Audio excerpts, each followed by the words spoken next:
Today we're going to talk about Les Miserables. That's a terrible French accent, but you know. Yes, I know, another musical that stars Hugh Jackman. What can I say? I love Hugh Jackman. He's a great actor. Maybe I'll review just like every single Hugh Jackman movie. But that's not why I'm choosing this movie. I honestly just want to review this movie because it's a good movie. And it's worth talking about. You know, this movie came out in 2012. That is 7 years ago. And Hugh Jackman hasn't aged a day. The guy still looks like he's 30. So I remember when this movie was coming out, I was really excited because, well, for one, I love the story of Les Miserables. It's great. No, I have not read the book. I'm so stupid that I can't read a book that is so big that if I threw it at somebody and hit them on the head, it would knock them unconscious. That's how thick that book is. For those of you who don't know, the story of Les Miserables is about a man named Jean Valjean. This guy was a prisoner. He stole a loaf of bread. And I don't blame him because in France, bread tastes so good. So he stole a loaf of bread, he gets convicted, and he's in prison, and he's there for a long time. But then he gets let go, he's on parole. He lives at this bishop's house. This bishop treats him kindly, and then Jean Valjean steals his silver and runs away. And then he gets caught, and then the police are like,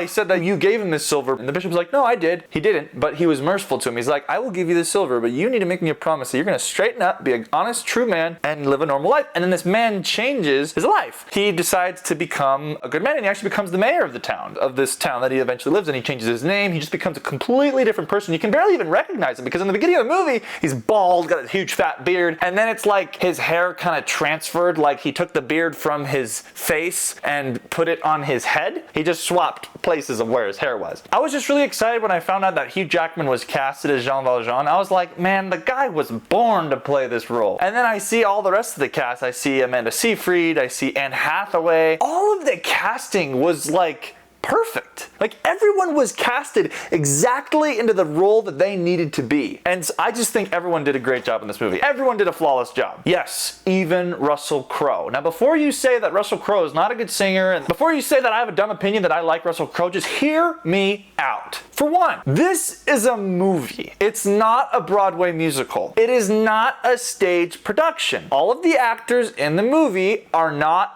Broadway singers, and they're not supposed to be either. It's not supposed to be for the stage.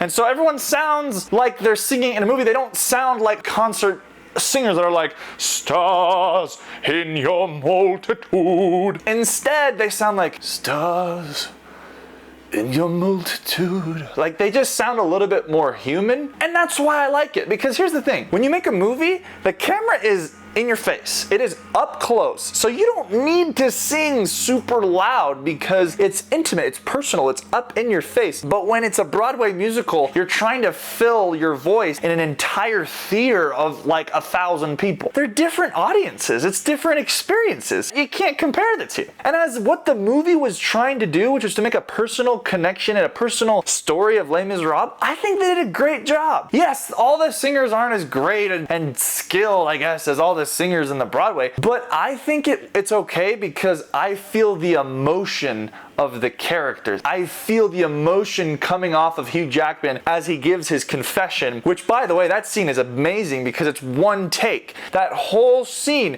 is one take of him just confessing and feeling so frustrated and confused on why this man gave him so much mercy in his life. Anyway, the movie's great though. If we're talking about like the cast, like where to begin? Let's talk about Amanda Seyfried and Eddie Redmayne. These are good singers. This romance, it's just like Greatest Showman where it's kind of cheesy, but it works because the people in the movie, they're just so likable. Like just look at Eddie Redmayne's face. This is a happy face. This is a face of someone you want to trust, someone you just want to give a big hug. He's got this big happy smile. He sings like Kermit the Frog. And yet with you my world has started. It just kind of howls like this froggy little voice. But it works. I like it. It's in tune. It's really one of the best voices in the whole show. All this casting is amazing. And the confrontation between Javert and Jean Valjean, the scene where they face off, it's just so well done. Like it's just, they're just fighting and it's so gritty and real. And it just shows you don't need to have really good choreography to make a cool fight. You just need to have really good characters and emotion. And that's what this movie does so well. It doesn't need to be this big action extravaganza. They just build these characters